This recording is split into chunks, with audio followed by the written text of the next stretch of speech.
Happy Thursday and welcome to another episode of Hornets Daily, your one-stop shop for all things Charlotte Hornets. As always, we're presented by the good people over at FanArc, and I'm your host, Vance Ballard, but you already know you can call me VB. I want to thank everybody for joining us out there, watching along with us. If you haven't already, hit that subscribe button, leave a like and a comment down in the comment section. As you know, we enjoy watching you guys interact, hearing some of your thoughts on what's going on the program as we continue to grow and build this Hornets Daily family here on the show. Training camp day 2 is in the books. We're going to talk a little bit about that, what the focus of training camp day 2 seems to be, how the Hornets are continuing to improve on the court. What is going to help the Hornets get off to a faster start this season? It's going to be imperative that they come out better in the first quarter this year than they did last year. We'll talk a little bit about that today on the program. And are the playoffs a realistic goal for this season? Is that something the Hornets should be actually expecting? How realistic is it to make the playoffs? That'll be a discussion on the show today as well.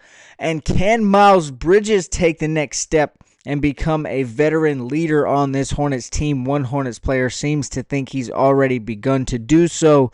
We'll talk a little bit about that as well to wrap up the show today. Now, you know we do not beat around the bush here on Hornets Daily. Like to dive head first into the program, and that's exactly what we're going to do. As I mentioned, training camp day 2 is officially in the books. The Hornets are getting closer and closer to that first preseason game on Sunday, and offense is still a focal point of camp so far. We know the guard position was heavily featured this offseason. It was something that was talked about a lot, the additions, the number of guards that the Hornets have on this roster, and it was also a heavily featured position during training camp of day 1 and 2, both so far. Charles Lee still trying to implement a more up-tempo offense for the Hornets this season, trying to pick up the pace a little bit, something we've talked about the last couple days here on the program. Now, of course, it's been all summer that we've talked about the depth at this guard position, the addition of ball handlers, and how that is going to help the Hornets offense this summer. We know Charles Lee has talked about it as well, but now Trey Mann has also confirmed the focus has been on speeding things up, having more people on the floor at one time who can be that primary ball handler, something the Hornets struggled with last year. Obviously, injuries played a key role in that, but not having a primary ball handler outside of a point guard on the floor at one time last year was really a hindrance on the Hornets' ability to move the ball, ability to play in transition and pick up the pace, kind of like we were talking about. Colin Sexton said, just being unselfish, making sure we're passing the ball ahead and making plays for each other was his quote when he was asked about trying to speed things up and the Hornets' potential to be a more up-tempo team this year. He thinks also that how everyone in the building, he talked about how everybody in the building has realized that this season is going to be a group effort, and if they're going to go anywhere and do anything this season, they've got to, quote, do it together. So everyone in the building is on the same page. They're understanding that while, yes, picking up the pace, speeding up that tempo is something that's going to be a priority, it's not something that can be done by one person. It's not going to be an individual effort, but instead it's going to take the entire team to working together and trying to pick up that pace, keeping those ball handlers on the floor. Like I mentioned, Colin Sexton also spoke about his experience playing in 3-guard lineups, said he did a lot of that in both Cleveland and Utah, and he thinks that the Hornets have potential to play some of those lineups and have 3 guards on the floor, again, only adding to their ability to pick up the pace, again, furthering that mindset, furthering that goal of speeding things up, being a little more up-tempo, playing some of those smaller lineups, which is kind of popular in the NBA right now, which should allow for them to work better in transition, coming off of defensive rebounds, coming off of steals, coming off of turnovers, coming off of made shot inbounds, whatever it may be. We know that's been the focal point, speeding up, getting the ball inbounds, and getting it up and down the floor. That has continued to be a main point in day 2 of training camp as well. We know that changes are coming for this offense. That's something that has been talked about all summer. It's something that's been said, but now we're finally starting to see it in person and actually be implemented on the court. If those changes do work for the Hornets, they could actually be a real scoring threat this year. They could get out from the bottom of the league in terms of pace. We know it was 23rd in the NBA, the 7th slowest offense in the league is what that transitions to. If they can get out in front and get out of that, get up into the middle of the pack in the NBA. I'm not expecting them to jump all the way to one of the fastest teams in the league or one of the teams having the most possessions in the league, but if they can get up towards the middle of that pack, they can actually, again, be a scoring threat no matter what unit is on the floor. That'll help them increase their wins and help them increase their chances of making the playoffs, which is the goal here this season, as we know. Another thing that the Hornets are working on during this training camp session so far has been starting games a little bit faster, starting out a little bit stronger, coming out of the gate a little better with a little more urgency in the beginning of the game, specifically in the first quarter. We know about the Hornets' struggles on offense last season. Starting games slowly was certainly a major factor in some of those struggles. Led to them having to shoot more threes, led to them having to play from behind and trying to overwork themselves, overdo it, and not be able to settle into their offensive sets the right way.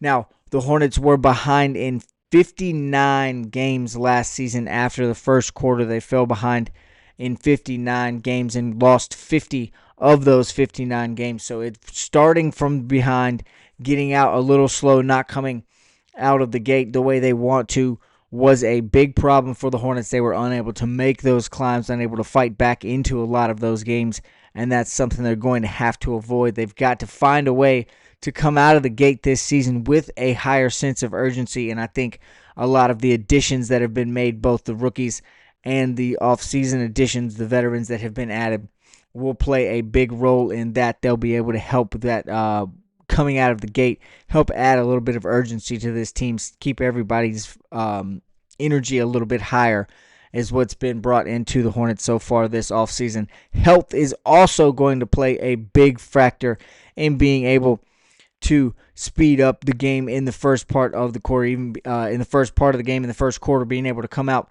and start a little bit hotter, having those guys on, being able to keep guys on the floor, being able to bring in the second unit in the first quarter and not have a drop-off in production, as there will still be ball handlers, pace setters, and guys who can spread the floor as well as make open shots. As I was talking about that just now, the Hornets have added more scorers. They've added more threats off the bench. They'll be able to be a little bit deeper no matter who's on the floor. There is always going to be a scoring threat running around at some level, and that's going to help the Hornets be able to come out and start a little bit better as well. Again, should not be a drop in production no matter who's on the floor, whether it be late in the first quarter and the second unit's out, or it be leaning heavily on the starting unit in the first quarter as well. Also, shooting, we know, was a big booger for the Hornets last year. It was something that they struggled with mightily. Charlotte took the 11th most threes in the league last year, but they ranked 28th in three-point percentage in terms of shots they made. So while taking the shots was not a problem, making them absolutely was for the Hornets offense last year. And that too is something that they have worked on this offseason, on paper, as we've talked about. They have fixed that problem. They've brought in a lot of guys who can shoot. They've drafted some guys who are supposed to be good shooters. Liam McNeely, Con Kneppel, we know they can shoot. Sion James, no slouch when asked to shoot the ball, and Ryan Kalkbrenner has been also given the green light to shoot some open shots when he's got them. We know guys like Tajon Salon is working hard on his offensive game. Moussa Diabate, the same thing. Trey Mann, a good scorer. Colin Sexton comes in. He's going to bring about 18 points a game. That's his career average. Pat Connaughton, a shooter if he makes the roster. So we know that the Hornets have added those offensive guys. They've added those threats to try and alleviate some of those shooting woes. And it's going to be imperative for them to come out and utilize those guys that can knock down the shots, utilize their spacing on the floor to get open shots and knock them down early. They need to start out strong, see a couple go in the basket, and continue to build from there, because obviously they were not very good last year at falling behind in the first quarter and then trying to play catch up throughout the rest of the game. Now, obviously, this is also going to be heavily on the starters' shoulders But as we've talked about several times, no matter who the last two starters turn out to be, whatever lineup the Hornets run out on the floor, they have that ability to jump on teams early, come out firing, making shots, scoring quickly. Again, whether it be Colin Sexton or Con Knipple at the 2 guard, at the 3, however they like to figure that out, it's not going to matter. Either one of those guys is going to be able to provide that offensive help coming out of the gate and help the Hornets, again, jump on teams early, start fast, no matter if it's Colin Sexton or Con Knipple, and whoever runs out at the center position as well, whoever is the first guy on the floor at the 5, whoever's starting there needs to focus heavily on crashing the boards. We know the Hornets have 3 guys who are capable of doing that. They're not the flashiest of names. They're not the sexiest of names when you hear them on paper or see them on paper, but we do know they have rebounding ability. Diabate is a fantastic rebounder. Ryan Carpenter has got the size to crash the glass. We know that's part of what he did at Creighton as well. And then Mason Plumlee, no slouch when it comes to grabbing some rebounds as well. They're going to need to focus heavily on that and getting those transition opportunities coming off of the defensive rebounds, crashing the offensive glass, getting those putbacks and second chance opportunities, allowing for the Hornets to score and just capitalize more on the possessions they do have early in the game.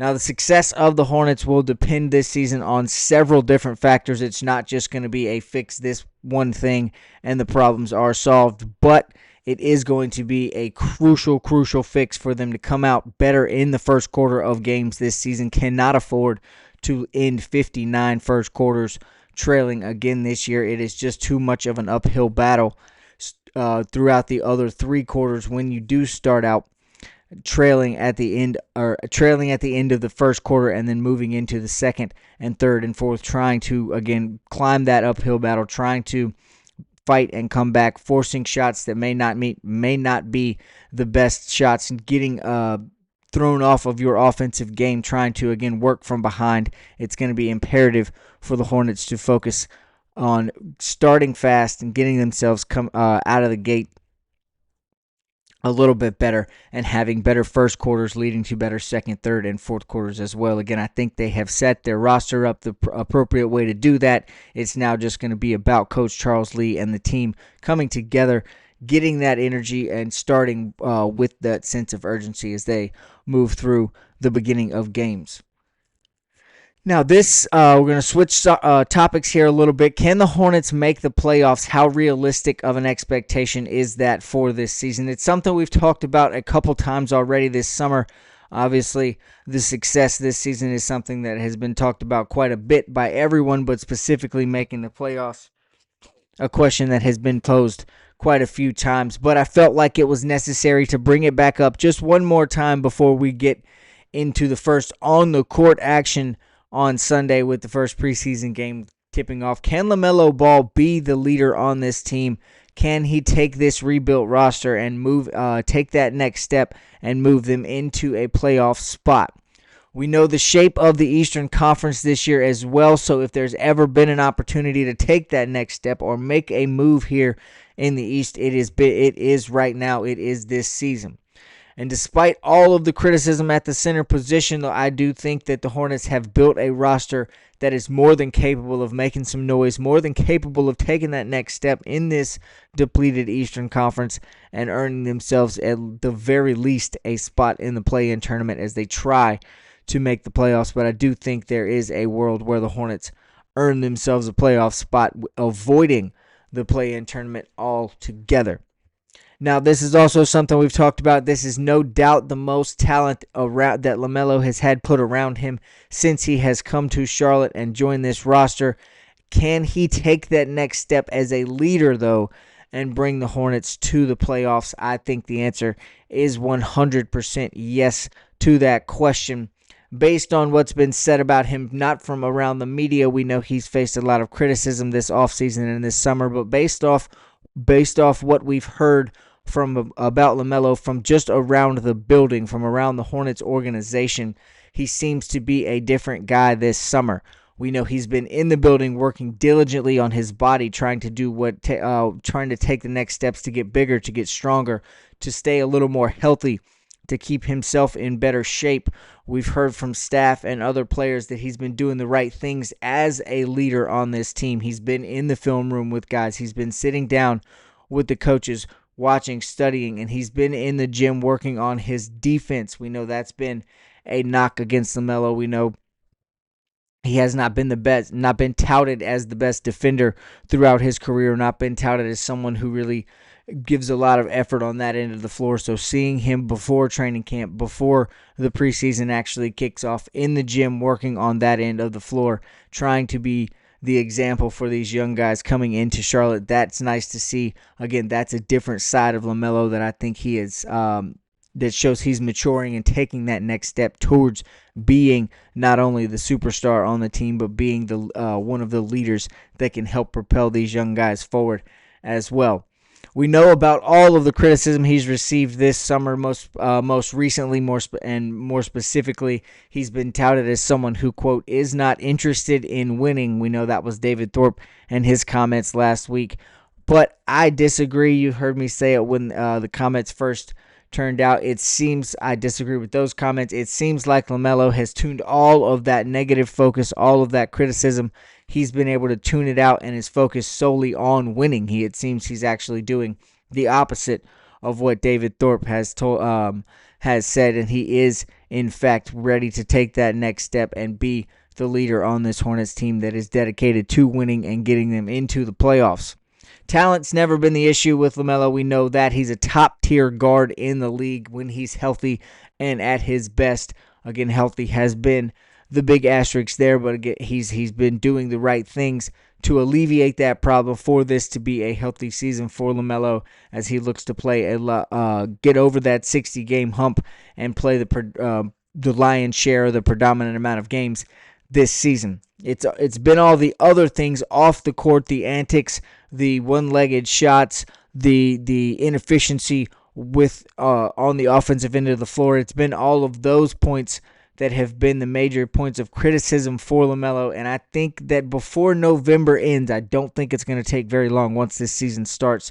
The rest of the NBA world is going to start to see the different LaMelo ball that this Hornets building has been seeing all summer, that this Hornets fan base has been hearing about, and we've been seeing now the first couple days of training camp as well. They're going to see a different LaMelo ball, a more committed LaMelo ball, and one who's taking things a little more serious and has the Hornets moving in the right direction. A healthy and locked-in LaMelo Ball can put this roster over the top without question in my mind, have them safely in the play-in tournament, and possibly even closer to a 6 seed to where they have avoided that play-in altogether. Again, that's an opinion that I have. I think LaMelo is absolutely ready to take those next steps.